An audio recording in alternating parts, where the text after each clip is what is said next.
Hello, everyone, and thank you for joining me today. My name is Marshall Baranek, and I'm a sales engineer here for the Sage Construction and Real Estate team. Today's webcast is titled Schedule Jobs and Capture Time in the Field with Sage Field Operations. We will be providing a high-level overview of the Sage Field Operations solution and how it can enhance your field management within your company. Sage Field Operations interfaces directly with your Sage 100 Contractor solution through the power of the cloud, so time, notes, parts, and other items can be seen in real time in both platforms. Before we get started today, I do want to go over just a couple of housekeeping items. To allow for a clean listening experience, everyone will be muted for the duration of today's call. Please maximize your screen to take advantage of the screen real estate available. There is a question and answer section, which will be the best way to communicate with me to ask any questions today. Feel free to submit those questions throughout today's presentation. However, they will be responded to at the very end. Today, we will be covering the job-specific functionality that Sage Field Operations has to offer. Tomorrow, we will be covering the Sage Operations Solution functionality specific to work orders and other functionality specific to the service industry.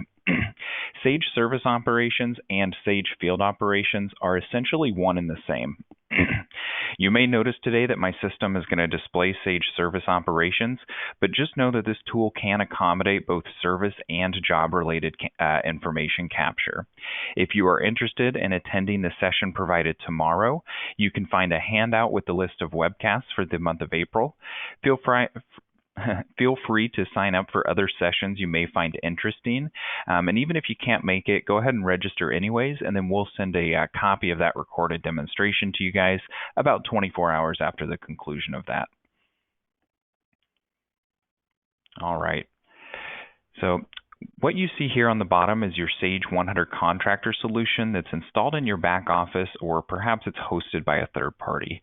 By harnessing the power of the cloud or the internet, Sage Field Operations is able to read and write job-related information directly from the field via a mobile device. Your users simply need to log into the website to access their job-related information.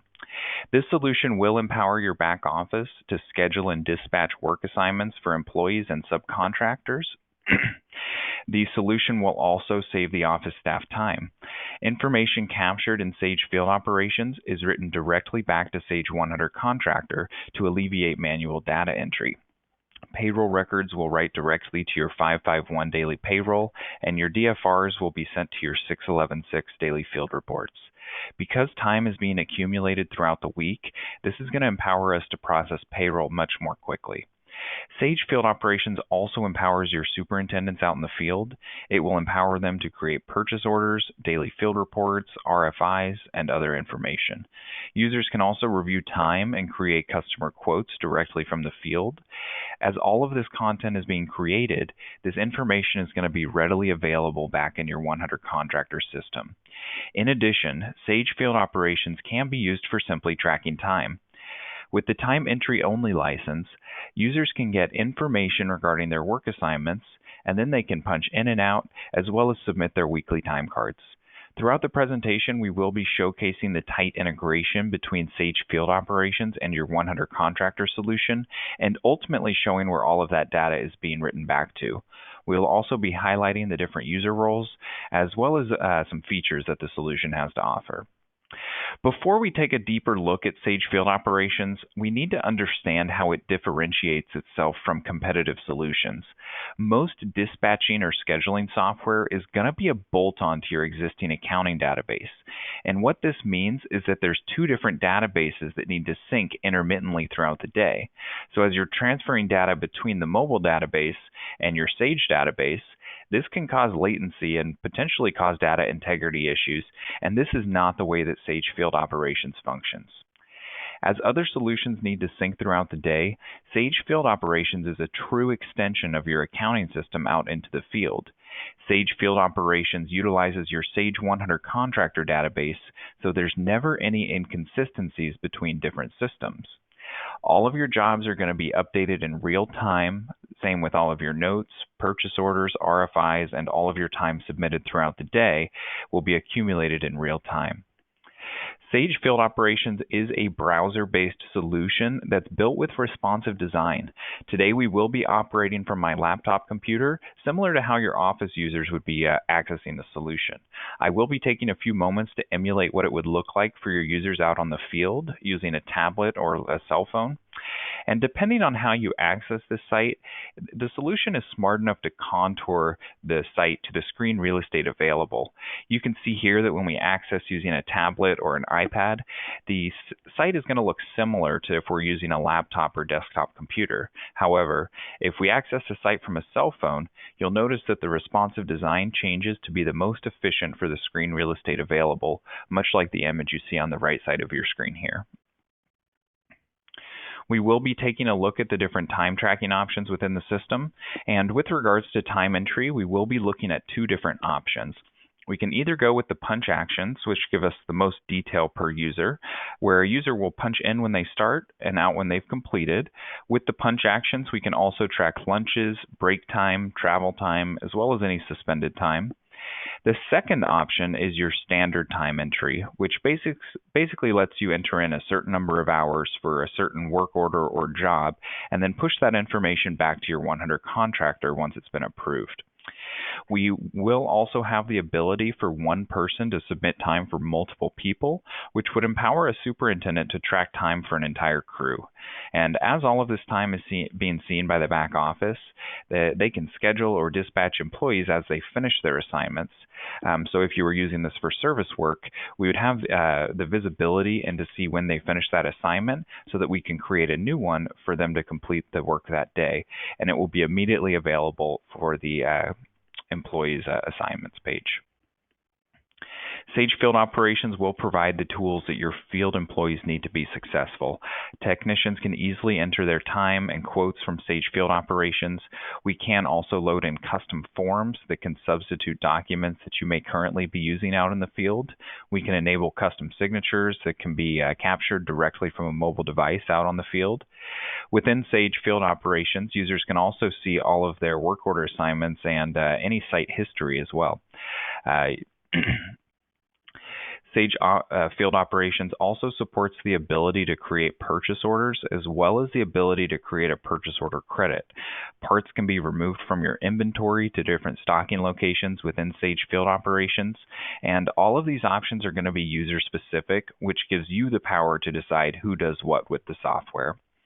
And with that introduction, we'll go ahead and jump on into the solution here today. What you see here is the scheduling and dispatch board, also known as a job board here. This is a great way that we can get some high-level information as to what's going on with our operations. From this drop-down here, we can see all of the different employees that we have available to schedule out for those different jobs. On the left side here, we have our job lookup here, so I could easily pull up a job if you know the job number or say that job name. For example, I pulled up job 207 here for Wood Elementary School, and it's going to pull in all of those applicable cost codes here as well. For example, if I wanted to pull up another one, I can do so, say for the Trap and Motel, and that'll come right down here with all of the applicable cost codes for that particular job. Scheduling jobs out to your employees is very simple. We can simply drag and drop the appropriate cost code to that employee's block here. For example, I just assigned this particular job to myself. You'll notice we get some visual indicators here as well. Some of these items are wrapped around in yellow, others in red. That's going to indicate the severity of the work or the type of work, and I'll be showing that a bit later. And then you'll notice how some of these blocks are shaded in gray and others are white. That's going to call back to those punch actions that we described. So anything in white is going to indicate that no work has yet been started. Anything in gray is going to be completed, and then it'll show up as purple for travel time, red for suspended time, and green for working. So from here, we do have a couple different ways to view this job board here. I am currently looking at this for the week view, but we can punch this out to the next 2 weeks. We can schedule this out for a month, taking things into account such as holidays or paid time off, those type things. We do have a day view to see just what's going on for today. And then we also have this alternate day view here, which is going to be more like an Outlook calendar. Some of our customers are a lot more familiar with this type thing. You can schedule these out further. So if I needed to be there all day from 7 to 1, I can do that very easily. We can add another job assignment very simply. And say we dropped it onto the wrong employee and I wanted to schedule this for Andy Bernard, I can drag and drop that very easily. All right, let's go ahead and get back to that view here. We'll jump back to the week view here. And so what we'll do next is we'll go ahead and jump into the job level site for this job Wood Elementary School, and we can do so by clicking here. We do also have this search feature up here that's going to search for all of your different jobs or work orders. You can search by the numbers there or by the name of the site there for Wood Elementary School, and that should populate there in this search area.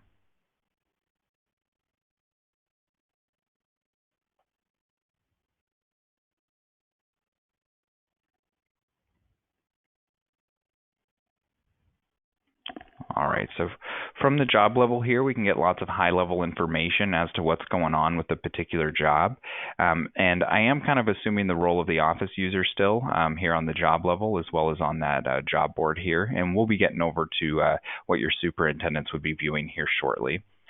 So from the job level here, we can enter in information regarding the job, see those existing purchase orders or daily field reports for those particular jobs. We can see the assignments, and we can add additional assignments here from the back office. Since I am logged into as myself, I have the ability to start my work here. But we're going to transition here to the role of the superintendent and see what they would see when they first log in here. So when they first log in, they're going to probably log into their assignments page right here. And from the assignments page, we can see everything that we've got going on for the week.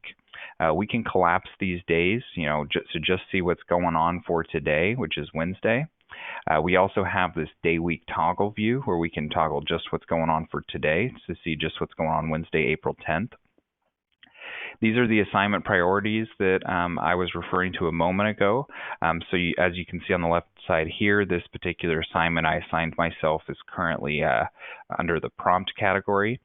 You guys, the colors are all going to be preset. However, you guys get to decide what these labels mean. So whether you wanted to do that by severity or say by trade, such as plumbing or electrical, you guys are empowered to do so.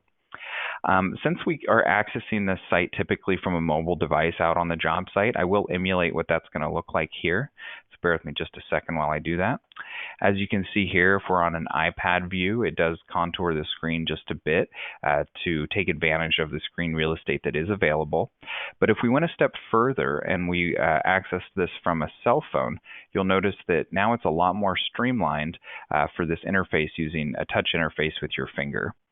From our assignments page here, we can go ahead and jump on into that job assignment here for today. And notice how now all of my layout is more of a button type format as opposed to what we saw on the left side just a moment ago. From here, we could jump into our assignments page and we can go ahead and begin our day here today. I'll go ahead and begin my travel here to the job site. And I'm going to jump back to that dispatch board here. And once that loads, you'll see that my assignment block should be filled in as purple here, indicating that I am currently traveling onto the job site. Jumping back to my phone view here, if we wanted to go ahead and begin that work, we can go ahead and do so with just a click right here. And then that's going to be immediately updated here on the board, on the job board. And you'll notice that it's now filled in as green, indicating that I am currently working. I'm going to jump back to the iPad view, which is going to give us a bit more screen real estate to work with. But I wanted to just show that this is probably the device that you're going to be using out on the field. And so from here, on this job level here, we have our punch actions here. We can punch in and out. On the left-hand side here, we can see different notes that are associated with this particular job. It looks like for this particular job, we're working with prevailing wage. It looks like it's bonding. It looks like we're billing, progress billing, and other information that might be useful for those folks out in the field. These notes can be entered in the back office as well as out in the field to kind of share that information bidirectionally. From the assignments block here, we can see the different employees that have been assigned to this job for today. If I were a superintendent and I had employees that I was in charge of, I could clock them in and out here as well. Working down the list here, we can see different contacts for this particular job. So if Sharon was a contact, we can give her a call if we had any questions. Down here, purchase orders. We do provide the ability to create a purchase order within Sage Field Operations. And so you can also see existing purchase orders for this particular job. So if you have jobs set up right now and you're utilizing the purchase order features, if we were to plug in Sage Field Operations right now, because it's utilizing the same database, you're going to be able to see all of those purchase orders into the past, and they'll all be readily available here, and you can make edits to those if necessary. We'll go ahead and demonstrate adding an additional purchase order here today, and we're going to be purchasing a drill from the Bennett Drill and Trench Company here. So we'll go ahead and select that vendor. We'll go ahead and say we purchased a drill here today, and we can include a phase if necessary, if you guys have that as part of your job. We'll go ahead and create that purchase order here today. And as soon as this goes ahead and creates the purchase order, this purchase order 515 will be readily available back in my 100 Contractor system. Notice how it pulls in a bunch of information here for the purchase order, including who generated that, the date, the job number, and the service site history and other information. From here, we can indicate what we did purchase with that purchase order here. We can indicate that that's either a part or a miscellaneous. A part is going to call back to your 100 Contractor system, so we can actually look up those parts. But say you're purchasing something that's not in your 100 Contractor, we can categorize that as miscellaneous, fill out the form, and then we can add that to the 100 Contractor database after the fact. So for the part here, we're going to be purchasing a drill. We'll say a cordless drill here. We can indicate a cost code here if necessary. So I'll go ahead and just select general requirements here. We just purchased one drill for $150 here. I'll go ahead and save this. If we're purchasing multiple items, we could click Save and New and go ahead and add additional items to the purchase order. It may be part of your process to include a photo of the item that you purchased, or say a receipt for that particular item. We can come under the attachments here and we can upload those photos here. So whether you had a receipt for that drill or a photo, we can upload both of those at the same time. We'll go ahead and click OK. If you were using a mobile device out in the field that had a camera on it, we would also have the ability to take a photo directly from here. We'll go ahead and include a title for the attachment. Drill receipt. We could include a description if necessary, and then we'll categorize this attachment as an image, and we'll go ahead and add that today. All right, so once we've included all of the required attachments, we can come into the report section here, and we can go ahead and generate an image of the purchase order here today. From here, we get the purchase order report. We have all that high-level information that came in, information regarding the different parts we purchased, and any terms and conditions that you may need to apply to. From here, we can capture the client signature if necessary.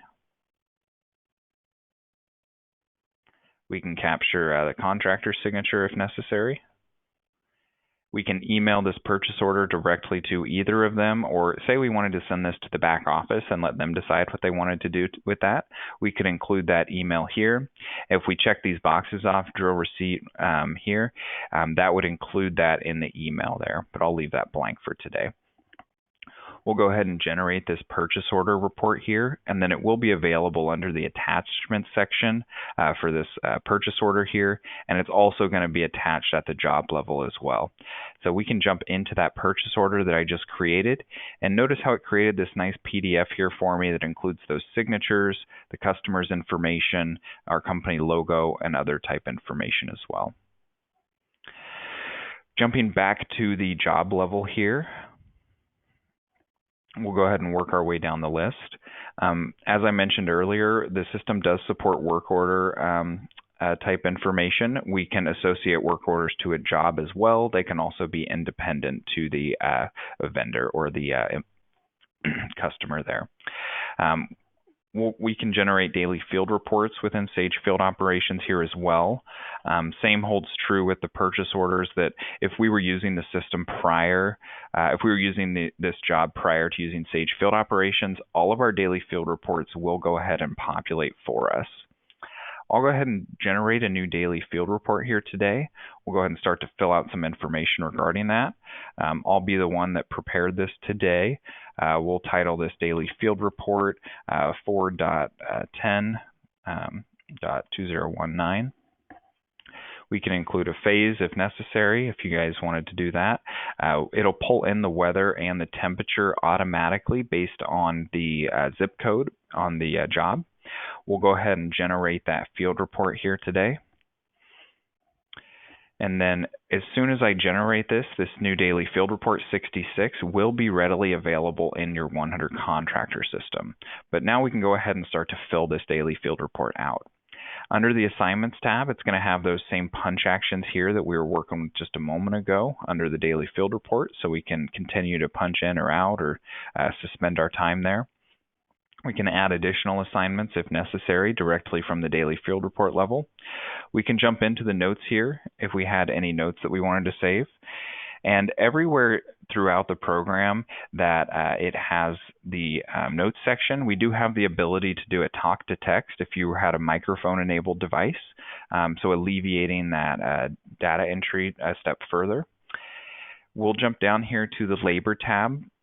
So we were showing the punch actions here under the Assignments tab, but the labor tab is going to be where you guys would enter that standard time. It's kind of an either or type situation. You wouldn't necessarily use both. You might have some employees punching in and out and other employees adding flat time labor, but we'll go ahead and demonstrate that now. So we can indicate if that's either for myself or Ka'ahu or Andy, anyone that I'm a supervisor over, I can punch this in and out for them. We can indicate the cost code that labor is going to be associated to, the pay type, whether that's regular, overtime, holiday, or what be it. Pay group if necessary. Again, this all is pulling directly from your 100 Contractor system. Can indicate that we all worked our 8 hours today. Again, we can do our talk to text here for any notes. Any reasons for being absent, any required training, we can include all that here as well to the labor. We'll go ahead and save that labor here to the daily field report. We all worked our 8 hours here today. Moving on, we can indicate if any subcontractors came onto the job site here today. We did have Ramirez Materials come out here today to drop off some materials. They arrived at 9 o'clock. They left at 10:15. They brought 3 guys with them. They dropped off some lumber. And then again, we can include some notes here. We'll go ahead and save the fact that the subcontractor did come out onto the job site here today. We can indicate any incidences that happened on the job here, include any meetings that we may have had on the job site here. Go ahead and add a meeting here. We had an on-site safety meeting.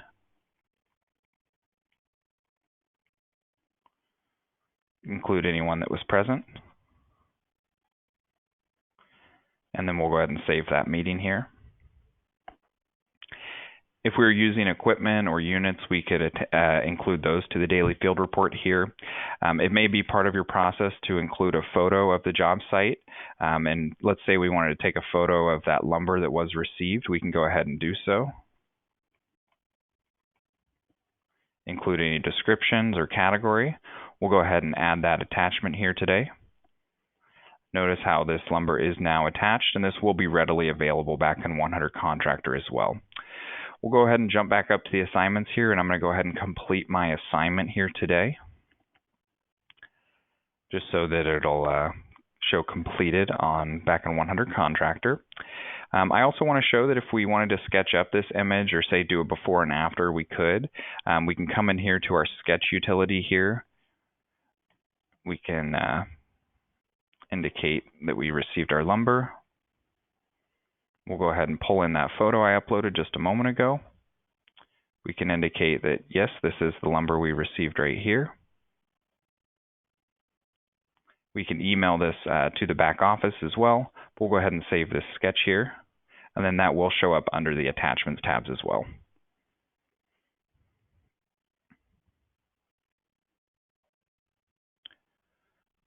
All right. If you guys had some custom forms you wanted to fill out, you could include those under the reports section. We do have a pretty advanced report builder here for creating different forms. But down here, we'll go ahead and create an image here of our daily field report. We can hide information here or include information such as the assignments page. It'll include any incidences we had or on-site safety meetings. We can capture signatures from the customer, from the project manager here, as well as a supervisor. We'll go ahead and generate that image here today, and that'll show up under the attachment section as well.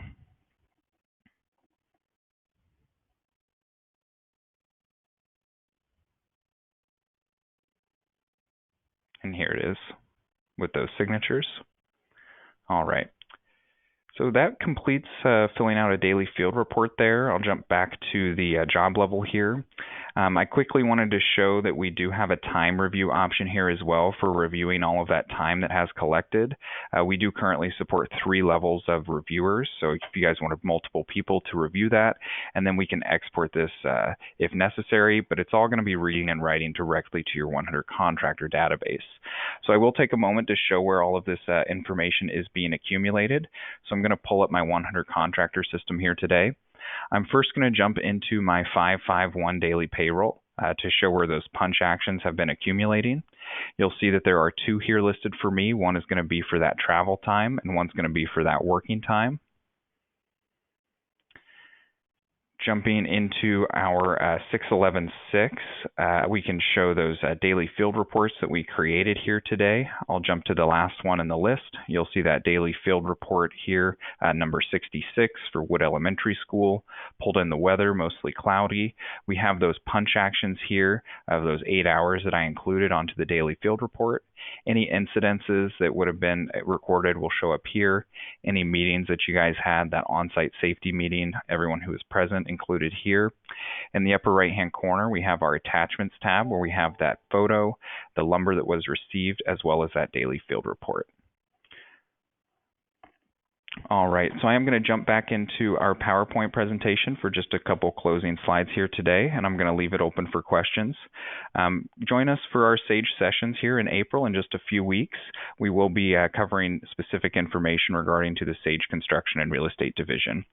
Go ahead and take down my contact information, and feel free to reach out with any questions that you may have. And if you guys have to go for the day, I hope you guys have a great rest of your week, and thank you for your time today.